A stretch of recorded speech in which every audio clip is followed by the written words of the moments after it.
매년 과기정통부는 경제적, 사회적으로 파급 효과가 큰 미래 신기술을 선정해 기술 영향평가를 실시하고 있습니다.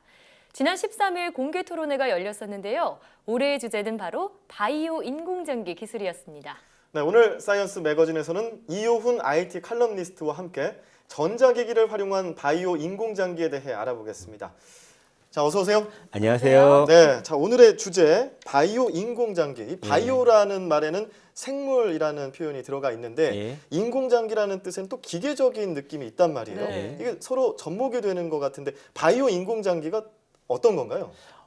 솔직히 말만 들으면 예. 얼핏 들으면 뭔가 좀 알 것 같다 싶은데 좀 자세히 생각해 보면 뭐라고 설명하기는 어렵다 이런 단어가 이 바이오 인공장기가 아닌가 싶습니다. 네. 근데 이날 토론회에서 발표된 내용을 따르자면 인간의 손상된 세포, 조직 및 이 장기를 대체하는 기술이다라고 이렇게 정의를 내리고 있습니다. 네. 예. 구체적으로는 동물의 장기를 이식해서 인간 장기를 대체하는 이종 장기 기술이나요? 아니면 세포 및 생체 재료 등을 이용해서 인간 장기를 대체하는 세포 기반 인공 장기 기술, 그리고 바이오 및 전자 기술을 융합해서 만든 기계 장치로 인간 장기나 조직을 대체하는 전자기기 인공 장기 기술을 이제 말한다라고 합니다. 네, 사실 장기 이식을 기다리는 분들 너무나도 많잖아요. 예. 이렇게 인공장기 기술을 조금 개발하려고 하고 이게 토론회까지도 나온 걸 보면은 그만큼 인공장기에 대해서 기다리는 분들이 많아서겠죠? 예, 그렇습니다. 거의 현재는 이 장기 이식 수요와 공급이 좀 심각하게 불균형을 이루고 있는 그런 상황인데요. 네. 예를 들어서 2015년 기준으로 봤을 때 국내에서 이 장기 이식을 기다리는 환자는 2만 7천 명이 넘습니다. 아, 네. 반면 실제 수술을 받은 사람은 이 4천여 명에 불과한 그런 실정이거든요. 너무나 적네요. 그렇죠. 또 이 이식할 수 있는 장기가 너무나 부족한 게 우리나라만 그런 건 아니고요. 전 세계적으로 봤을 때도 장기 이식 대기 환자가 360만 명이 넘어간다라고 합니다. 예. 네. 그러니까 이런 바이오 인공장기라도 좀 시급히 개발할 필요성이 있다. 이렇게 지금 얘기를 하고 있는 거죠. 네. 뭐 유전자 생체 이식이 아니라 뭐 일단 전자기기를 활용한 인공장기다라는 점이 특색이 있을 것 같은데 오늘 이 시간 그런 점을 좀 자세히 네. 알아볼 것 같은데요. 네. 인간의 장기를 전자기술로 대체한다라는 이 부분 자체가 예. 쉽지 않은 기술인 것 같습니다. 그렇죠. 어떻습니까? 일단은 이런 전자기기 인공장기 기술은 크게 두 가지 방향으로 지금 연구되고 있다라고 얘기를 할 수가 있을 것 예. 같습니다. 하나는 저희가 망가진 신체 기능을 다시 복원하는 그런 쪽으로 개발이 되고 있고요. 그리고 다른 하나는 완전히 이식할 수 있는 그런 완전 이식형 인공장치를 개발하는 일인데요. 예. 지금 개발되고 있는 분야는 크게 보면 인공 눈, 인공 피부, 인공 췌장, 인공 신장, 그리고 이 뇌파로 조작 가능한 의수나 의족 같은 것들이 있습니다. 예. 먼저 보실 것은 현재 임상 시험에 들어간 인공 눈 장치인데요. 인공 눈이라고 부르긴 하지만 일종의 그 시각 시스템입니다. 선글라스처럼 생겼어요. 네. 대상자의 망막에 이 마이크로칩을 좀 이식을 하고요. 그 칩에 이 시각 신호를 전달하는 것이 지금 보신 저 선글라스입니다. 예. 그리고 옆에 그 신호를 서로 통역을 해주는 통신 기기가 한 세트로 묶여 있는 그런 장비인데요. 네. 이 장비를 통하면은 제가 지금 나오신 분이 시력을 완전히 상실하신 분이거든요. 근데 이런 분들이 흐릿하지만 다시 시력을 일단 얻을 수가 있습니다. 직접 예. 걸어 나오시기도 하네요. 예. 그래요? 그리고 현재 지금 신체 삽입형 인공신장 같은 경우는 굉장히 관심 받는 그런 인공장기 네. 중 하나인데요. 이게 바로 인공신장이라는 거죠. 예, 몸속에 장착하는 인공신장입니다. 네. 아무래도 이 당뇨병 같은 만성 질환을 가진 사람이 늘어나면서 그 후유증으로 인해서 이 신장 합병증 환자도 굉장히 늘어났기 때문에 그런데요. 예. 네. 지금 이제 인공투석 같은 거, 혈액투석 같은 거 받으시면서 좀 많이 힘들어하시잖아요. 네. 그런 분들이 조만간 이런 휴대가 가능한 인공신장을 이식해서 좀 편하게 사실 수 있을지 많은 사람들이 좀 기대를 하고 있습니다. 네, 사실 심장의 기능을 돕는 심실 보조 장치 같은 경우에는 예. 지금도 종종 쓰이고 있잖아요. 그런데 앞서 화면에서 봤던 이런 눈, 장기 예. 같은 것들 보니까요, 이 인공장기 기술이 생각보다 빠르게 발전하고 있다 이런 생각이 들어요. 예. 어느 정도 수준까지 와 있나요? 일단은 그 일부 심장 기능을 대신하는 뭐 심실 보조 장치나 아니면 이 심장 박동을 도와주는 장치 같은 경우는 지금도 좀 많이 쓰이고 있는 그런 상황이고요. 네.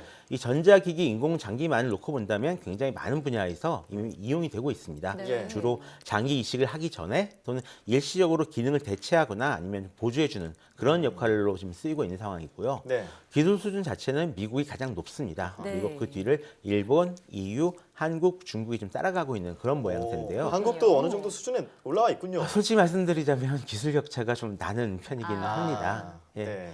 먼저 보실 장면은 추리 연방 공과대학 기능성 재료 연구소에서 공개한 실리콘 심장 프로토타입을 테스트하고 있는 그런 모습입니다. 심장처럼 실리콘 뭔가 심장. 뻥질이 나오는 그런 그러네요. 실제 심장과 비슷한 크기로 이제 3D 프린팅한 제품인데요. 네. 이처럼 심장 기능을 도와주는 장비는 1950년대부터 계속 개발되어 왔습니다. 예. 크게는 아까 얘기했던 심실 보조 장치와 그리고 완전한 인공 심장으로 이제 나뉘는데요. 완전 인공 심장 역시 산업용 제품이 이미 출시되어 있습니다. 네. 다만 아직 심장을 완전히 대체할 수 있는 수준은 아니고요. 이 몸속에 완전히 심장할 수 있는 이식할 수 삽입할 있는 수 인공 있는, 심장 같은 경우는 임상 실험 중에 어떤 실패를 계속 반복하고 있는, 그러니까 이식하고 돌아가시고 이식하고 사망하고 이런 일이 좀 반복되고 있는 그런 상황입니다. 예. 그리고 인공폐 역시 이미 좀 많이 쓰이고 있는 인공 장기인데요. 이거는 폐처럼 생기진 않았습니다. 네. 예, 보통 에크모라고 불리는 장비가 가장 유명한데요. 예전 2015년 메르스 사태 때 많이 사용돼서 좀 많은 분들이 알고 계실 그런 장비죠. 네. 예. 간단히 보면은 이 피를 빼서 산소를 첨가한 다음에 다시 몸에 넣어주는 그런 장치이지만 이 폐 이식 수술을 비롯해서 폐 이식을 기다리는 환자들에게 굉장히 많은 시간을 벌어주고 있다라고 합니다. 폐처럼 예. 생기진 않았지만 폐의 기능을 도와주는 예. 것을 하네요. 예. 참 이런 그 장기 이식 기술 같은 경우에는 서로 기술 간의 융합이 중요한 것 같습니다. 예. 그런데 그 중에서도 또 3D 프린팅을 이용하는 그런 기술도 있고 예. 여러 가지 기술 융합들이 필요할 것 같은데 어떤 기술들이 주로 이용되나요? 일단은 이 3D 프린팅이 가장 중요한 지금 어떤 기술 장치가 되고 있습니다. 네. 아까 그 보셨던 것처럼 이 3D 프린팅을 이용해서 인공 장기를 만드는 일이 굉장히 많아지고 있는데요. 아까 인공 심장 프로토타입 같은 경우도 3D 프린팅으로 이제 출력한 그런 거잖아요. 그렇죠. 이런 식으로 이 바이오 3D 프린터를 이용해서 피부를 찍어낸다거나 아니면 인공 신장을 만든다거나 인공 귀를 이제 프린트하기도 했었고요. 예, 예. 거기다가 인공 코나 인공 뼈를 만드는 일은 이미 일상화되고 있습니다. 여기에 더해서 인공 혈관이나 인공으로 사람이 간을 찍는 일도 현재 지금 테스트 중에 있습니다. 예. 그리고 이제 또 칩 위의 장기라고 해가지고, 그러니까 organ on the chip이라고 해가지고요. 예.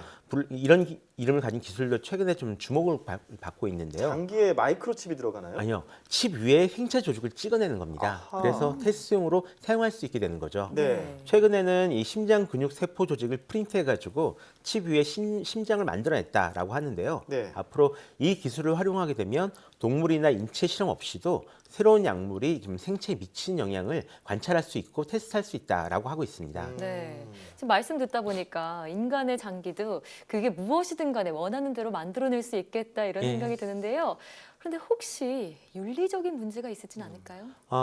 솔직히 말씀드리면은 이 그러니까 전자장비 인공 그 기기 같은 경우는 큰 문제는 없지 않을까라고 생각을 하고 네. 있습니다. 뭐 이종 그 이식 같은 경우는 돼지에서 받거나 이러니까 좀 문제가 생길 텐데 예. 전자기기는 큰 문제가 없지 않을까라고 싶고 그 생각을 하고요. 예. 일단 5년 안에는 어느 정도 좀 진도가 나갈 것 같긴 하지만 네. 크게는 한 10에서 15년이 지나야 지금 연구되고 있는 기술들이 제대로 좀 상용화되는 것을 좀 보실 수가 있을 것 같습니다. 예. 그래서 이종 장기나 전자기기, 세포 기반 인공 장기들이 또 서로 경쟁을 하고 있거든요. 네. 그래서 어느 쪽이 먼저 이길지도 모르는 이런 상황이기 때문에 이런 점도 좀 고려를 해줘야 되고요. 개인적으로는 좀 큰 문제가 없다. 그래서 그렇게 생각을 하고 있습니다. 네네. 예를 들어 지금 인공관절이나 아니면 백내장 수술에 쓰이는 인공 수정체도 이 인공 장기이지만 옛날에는 얘가 되게 말이 많았어요. 네. 근데 네. 지금은 아무도 여기에 대해서 문제 의식을 가지신 분 안 계시거든요. 그다음에 투석 같은 경우도 이제 비용이 문제가 되지 투석을 좀 널리 할 수 있게 됐다 그래서 문제가 생기지 않았으니까요. 다만